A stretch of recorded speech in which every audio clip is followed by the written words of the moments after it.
So what we're going to do in this video is we're going to take the little rack modular thing that we made here in Reaktor Blocks, and we're going to make it a little bit more interesting. So far, all we've done is we made like a basic synth. And let me just go ahead and get to our. We've gone through all this stuff here. Arrange your rack panel so it looks nice. It talks about all the different things here. It's how much modulation to apply. All this stuff here in the notes. So what we're going to do, and this one here talks about different oscillators. The pictures look a little bit different, but it all works the same. Just 1, 2, 3 oscillators, and you've got a mixer here, and you still got your filter and your amplifier. And it looks a little bit differently, but it's basically the same stuff. Now what we're going to do is we're going to add in a sequencer to this. We're going to make it work so the sequencer kind of works in conjunction with this. So just going to keep an eye on my dog because she woke up and started getting active.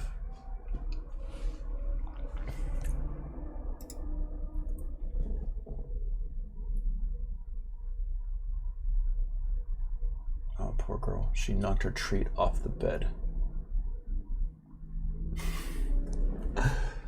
Should I go get it for her? I'm going to go get it for her. Hold on. I'll be right back. Hold on 1 second.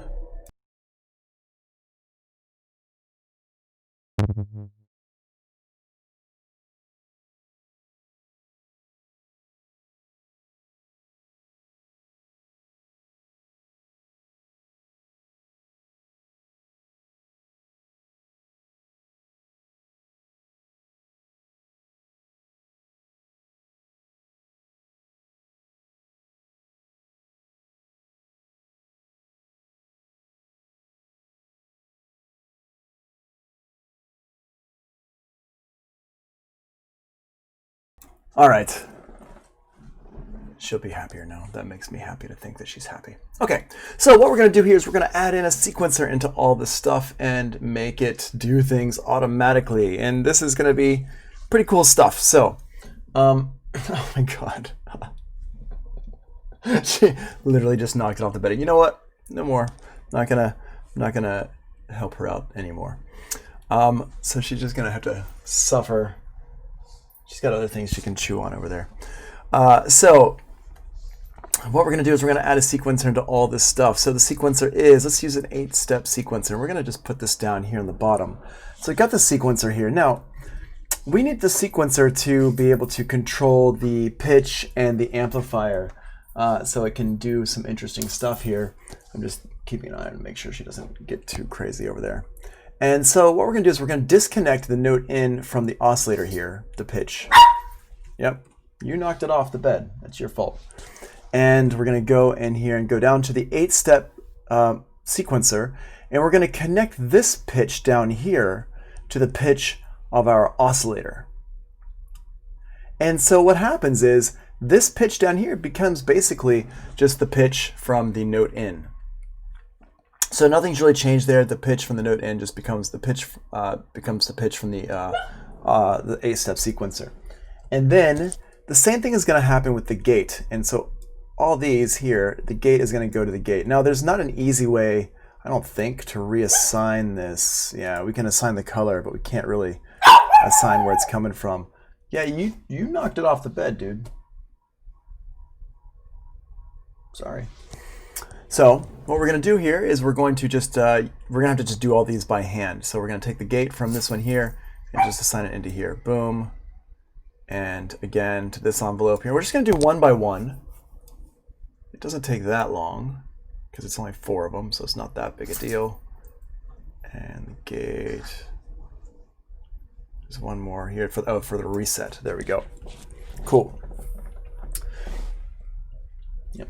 So now we've got all these set up how they were before, and what we're going to do is we need one more piece of this puzzle because this sequencer is not going to work without this one utility piece here, and we need a clock. And then and this clock is fine. So the gate here is set for 16th notes, so we're going to take the gate out of this, and we're going to set it to the gate in over here. And we're going to have it set for external, which means that when we hit play on our sequencer, it should play. So now I've got this.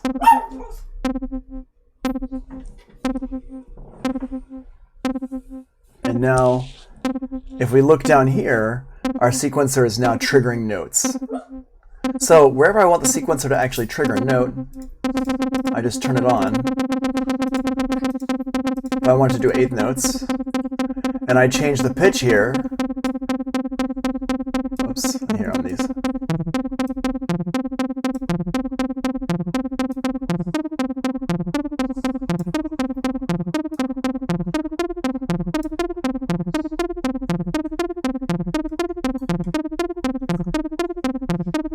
Yeah, Staffo, that sounds about right.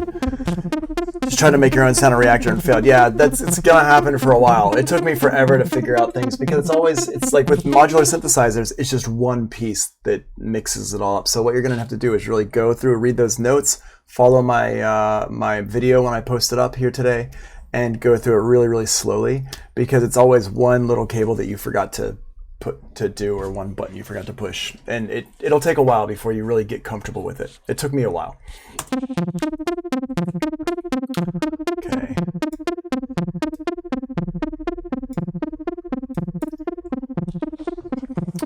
Sweet. And so I've got a little sequencer here.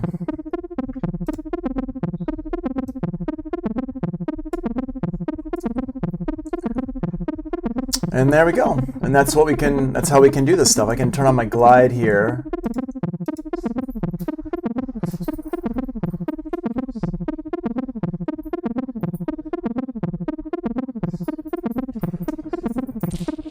And that's basically our sequencer. All we did was just added in the sequencer here, and we added the clock utility in.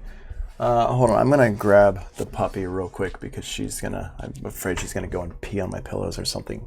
Hold on 1 second, y'all.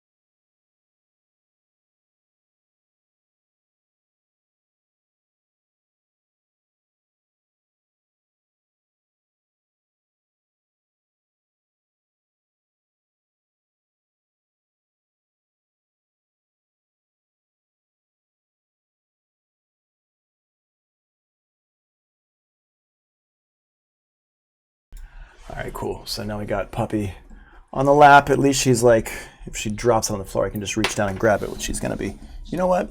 You don't get this one anymore. You get this one here. Eat this one. This one's tastier anyway. Yes, eat this one. Here.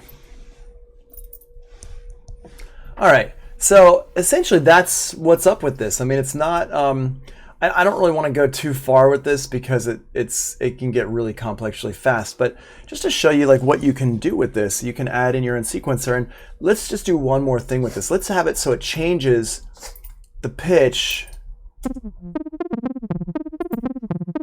based on notes that we play. So I'm going to go ahead and take this and make a new playlist here, a blank playlist. And let's use the note N here to change the pitch of the sequencer. Okay, we're going to do this here. What we're going to do is,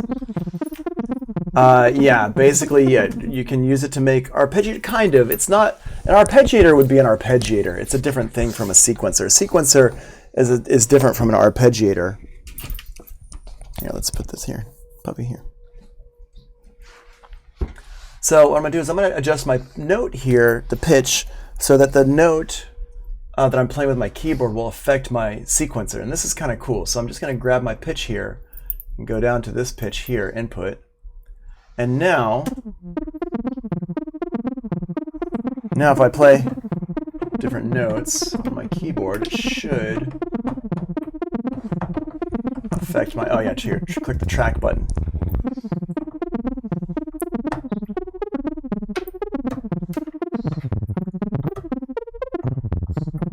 I can play different pitches on my keyboard.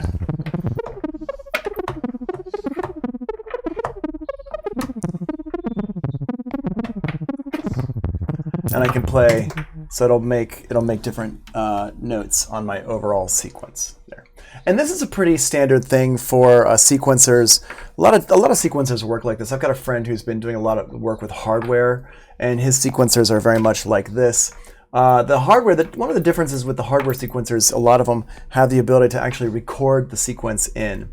So you can do some neat stuff. I actually prefer to record stuff in by playing it in rather than having it like programming it in like this. But different ones allow you to kind of operate in different ways, and it's pretty neat, like what this different, what you can do with it. So yeah. And then really once you start getting into this stuff, the sky is the limit. So for example, if I open up a new reactor here, I'm going to go ahead and close this reactor out. And let's open up a new reactor. And this is if you pay for the, I've got complete. So I've got reactor 6 here. And I'm going to go over here to play. Click on play. And if we go in here to play, give it a second to open it up. What I can do is I can go in here to my reactor blocks in here, and there's a lot of different blocks that have been made already ahead of time. Let's see, this one needs, okay.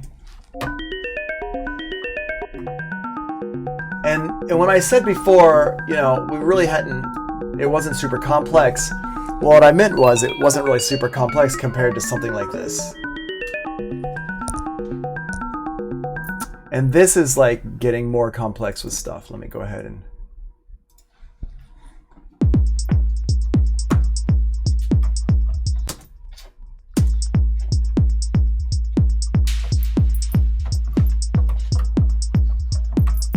And you can do all sorts of really crazy things with modular synths, like this kind of stuff here that I'm showing you right now.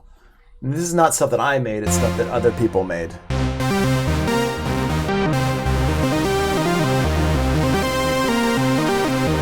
R2-D2, yeah, that's funny. I mean, R2-D2 sounds were made with a modular synthesizer. So you are not wrong. Yep. So here's big sound. Now, if I wanted to get into this, and we're gonna talk about how to change the presets and stuff like this. But if you own complete, you have access to all these sounds, and there's some really, really cool sounds in here.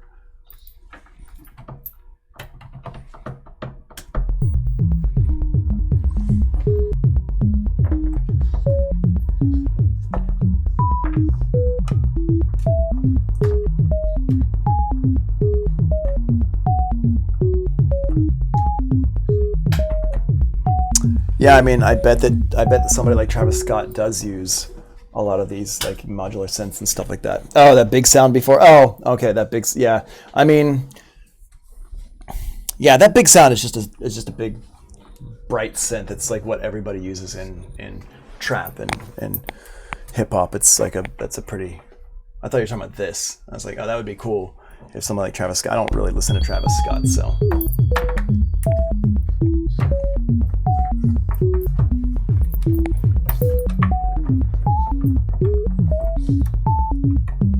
So all sorts of stuff in here. There's some really cool things in here. So if you do own Reaktor, you can play with this and mess around with it. But what are these wired ones?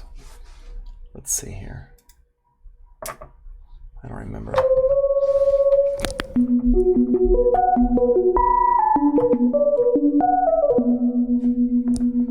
Not sure why these are called wired.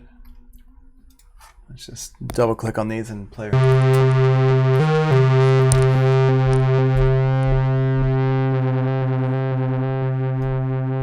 So this one's neat. It's using the sequencer just to do some weird stuff. You can see that modulation is kind of moving around in there.